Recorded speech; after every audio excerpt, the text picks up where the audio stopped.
Drama panjang, Mbah Tarman dilaporkan ke polisi buntut dugaan cek palsu 3 miliar rupiah, saksi ahli dihadirkan. Mbah Tarman, kakek berusia 74 tahun yang viral menikahi wanita berusia 24 tahun dengan mahar 3 miliar rupiah telah resmi dilaporkan ke polisi. Kisah pernikahan Mbah Tarman dan Sheila Arika yang awalnya viral dengan mahar fantastis ternyata berbuntut panjang. Muncul dugaan mahar cek bertuliskan 3 miliar rupiah yang dikeluarkan Tarman dari kantong jasnya pasca selesai mengucap ijab kabul tersebut palsu. Pihak Sheila Arika dan Mbah Tarman menepis tudingan tersebut.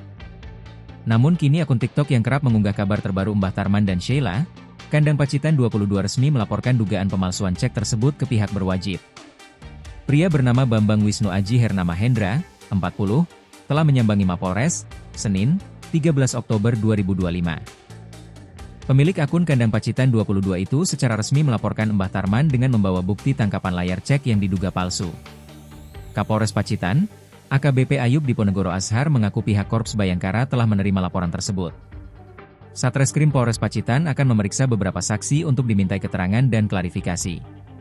Kami, Polres Pacitan, akan memeriksa saksi ahli untuk menentukan objek yang dilaporkan, papar AKBP Ayub saat dimintai konfirmasi tribunjatim.com. AKBP Ayub juga mengucapkan terima kasih atas respon dan masukan masyarakat. Keaslian cek senilai 3 miliar rupiah juga dipertanyakan. Beberapa netizen berspekulasi bahwa cek yang diberikan kepada Sheila sebagai mas kawin adalah palsu.